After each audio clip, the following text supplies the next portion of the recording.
Hi அஸ்ஸலாமு அலைக்கும். Welcome to baby's gallery. எல்லாரும் எப்படி இருக்கீங்க? அல்ஹம்துலில்லாஹ் இங்கே எல்லாரும் நல்லாயிருக்கோம். நோம்புலாம் எப்படி போயிட்டுருக்கு? அல்ஹம்துலில்லாஹ் இங்கே எல்லாருக்கும் நல்லவமா போயிட்டுருக்கு. உங்கள் நாட்டங்கள் நிறைவேறவும், உங்கள் தௌபாக்கள் மன்னிக்கவும் அல்லாஹ்விடம் நானும் துவா செய்கிறேன். நீங்களும் துவா செய்யுங்க. இன்ஷா அல்லாஹ் இன்றைக்கி நோன்பு திறக்கிறதுக்குள்ள ஏற்பாடு தான் நடக்குது. ஆமாங்க, கடல வடை தான் போட்டேன். கடல வடை ஊற வச்சு வச்சுருந்தேன். சரி, யாருக்கெல்லாம் ரொம்ப கடல வடை ரொம்ப பிடிக்கும், கஞ்சியில் டிப் பண்ணி சாப்பிட சூப்பராக இருக்கும். கடல வடையை சுட்டு எடுத்துக்கிட்டேன். சரி, கஸ்டர்ட் மில்க் செய்யலாமே அப்படின்னு சொல்லிட்டு 1/2 லிட்டர் பால் ஊற்றி அடுப்பில் வச்சுட்டு ஒரு 2-3 டீஸ்பூன் கஸ்டர்ட் பவுட்ரு போட்டு கொஞ்சமாக தண்ணி ஊற்றி அதை மிக்ஸ் பண்ணி அந்த பால் சூடான பிறகு அதில் தூக்கி ஊற்றிக்கிட்டேன். தேவையான சுகர் போட்டு அதை நல்லா கலக்கி மிக்ஸ் பண்ணி என்னென்ன ஃப்ரூட் இருக்கோ நம்ம போடலாம். நான் ஆப்பிளும் க்ரீன் கிரேப்ஸும் இருந்துச்சு, அதை நல்லா பொடிசாக கட் பண்ணி அதில் போட்டு நல்லா ஃப்ரிட்ஜரில் வச்சுட்டேன். ஃப்ரிட்ஜரில் வச்சு அப்புறம் சர்வ் பண்ண கப்பில் ஊற்றிக்கிட்டேன். இன்ஷா அல்லாஹ் இன்றைக்கி இஃப்தார் வந்து சூப்பராக போச்சு. அல்ஹம்துலில்லாஹ். பள்ளிவாசலேருந்து கஞ்சி வந்துருந்துச்சு. கடல வடை வீட்டில் சுட்டேன். சம்சாவும் வடையும் வெளியில் வாங்கிக்கிட்டேன். இன்றைக்கி அல்ஹம்துலில்லாஹ் நல்லவமாக நோன்பு திறந்தோம். நீங்களாம் எப்படி நோன்பு திறந்தீங்களா? இன்றைக்கி அல்ஹம்துலில்லாஹ் எல்லாம் நல்லவமாக முடிஞ்சிச்சு நோன்பு திறக்கிற வேலை. சரி, நோன்பு திறந்துட்டு கொஞ்சம் நேரம் தொழுதுட்டு எல்லாம் குரான்லாம் ஓதிட்டு சரி என்ன செய்யலாம், நைட் என்ன செய்யலான்ட்டு இன்றைக்கி ஈஃபா சிக்கன் செய்யலாம் அப்படின்னு சொல்லிட்டு முடிவு பண்ணிட்டேன். 2 எக்கு மயோனீஸ்க்காக பாயில் பண்ண அடுப்பில் வச்சுட்டேன். அப்புறம் அந்த சிக்கனை வந்து லெக் பீஸை நல்லா வாஷ் பண்ணிவிட்டு அதை நல்லா கீறி விட்டு அதுக்குள்ளே ஸ்பைசஸ் போட ஆரம்பிச்சிட்டேன். ஸ்பைசஸ் ஆல்ரெடி உங்களுக்கு எல்லாேருக்கும் தெரியும். சிக்கன் 65க்கு என்ன போடுறோமோ அதே ஸ்பைசஸ் தான்.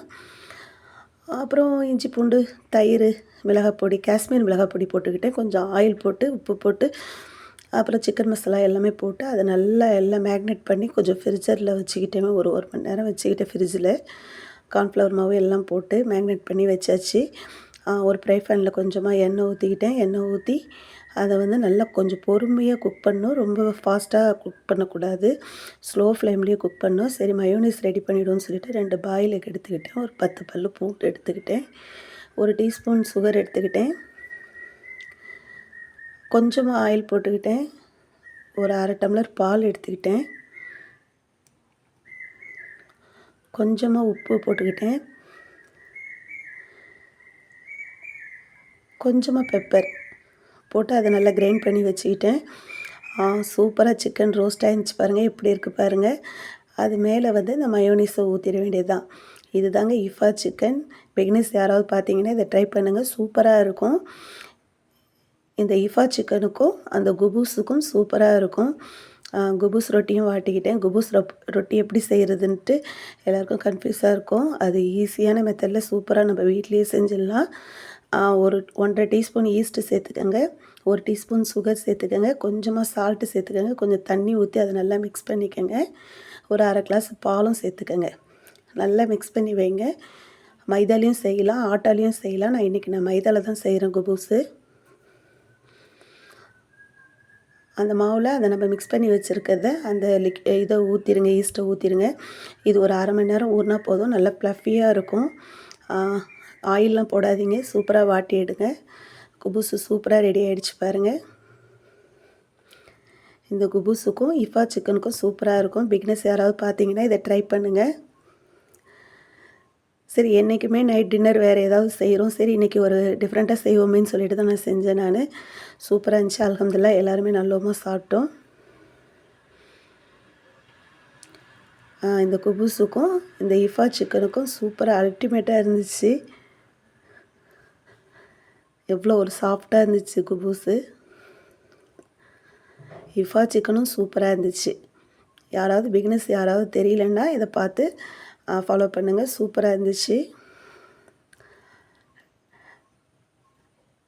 பிள்ளைங்களுக்கு செஞ்சு கொடுங்க, இதை ட்ரை பண்ணி கொடுங்க. ஹோட்டலில் போய் இது பண்ணாத நம்ம வீட்லேயே செய்யலாம்.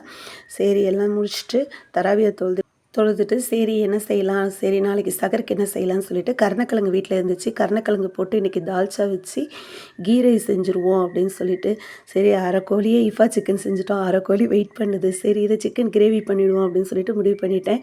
இன்றைக்கி ஒரு ரெடிமேட் தால்ச்சா தான் வைக்க போகிறேன். எப்படி வைக்கிறேன்னு பாருங்கள். பருப்பு நல்லா மலர்ந்துருச்சு. அதுலேயே கொஞ்சம் தண்ணி ஊற்றிக்கோங்க, கொஞ்சம் வெங்காயம் போட்டுக்கோங்க, தக்காளி போட்டுக்கோங்க, ஒரே ஒரு பச்சை மிளகா போட்டுக்கோங்க, கொஞ்சமாக மஞ்சள் பொடி போட்டுக்கோங்க, 2 பிரிஞ்சி இலை போட்டுக்கோங்க, ஒரு பட்டை போட்டுக்கோங்க, ஒரு கைப்பிடி தக்காளி போட்டுக்கோங்க, ஸ்பைசஸ்க்கு வந்து மிளகாய் பொடி போட்டுக்கோங்க, கொஞ்சம் ஜீரகப்பொடி போட்டுக்கோங்க, கொஞ்சம் கரம் மசாலா போட்டுக்கோங்க. இதுலேயே கொஞ்சம் ஆயிலும் போட்டுக்கோங்க. ஆயில் போட்டுட்டு இஞ்சி பூண்டு பேஸ்ட்டு ஒரு டீஸ்பூன் போட்டுக்கோங்க.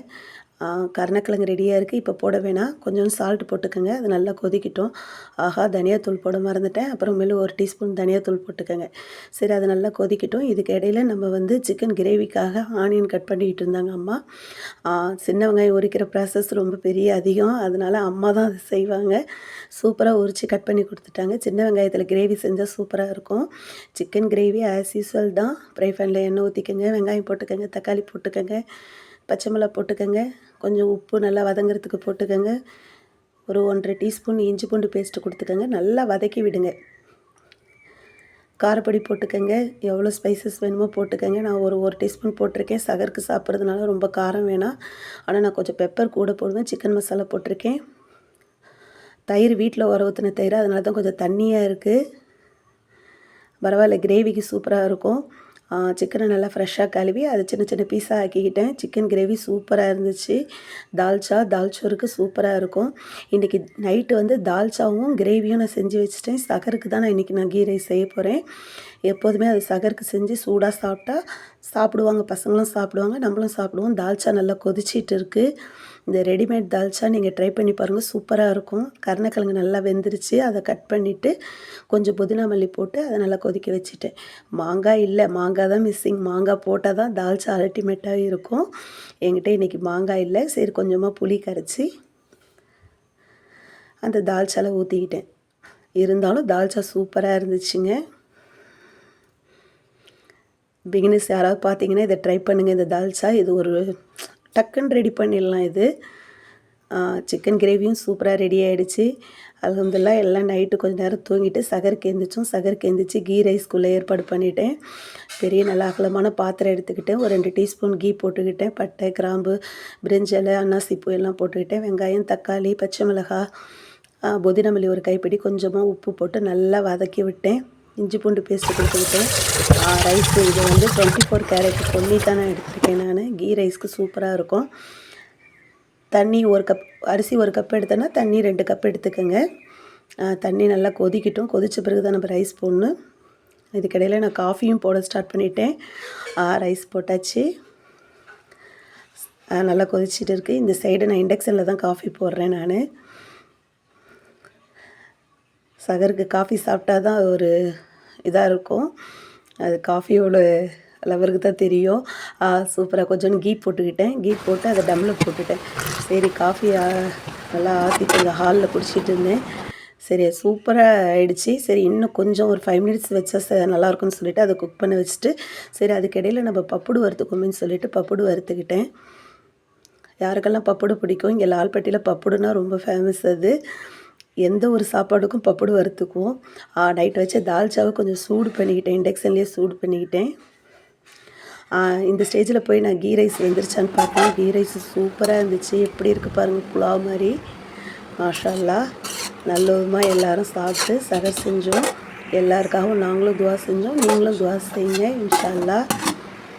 என்னோடய சேனல் உங்களுக்கு பிடிச்சிருந்துச்சுன்னா லைக் பண்ணுங்கள், சப்ஸ்கிரைப் பண்ணுங்கள், ஷேர் பண்ணுங்கள். அப்படியே பக்கத்தில் உள்ள பெல் பட்டனை அழுத்துங்க. அப்போ தான் நான் போடுற வீடியோ உங்களுக்கு நோட்டிஃபிகேஷனில் வரும். ஓகே, பாய்.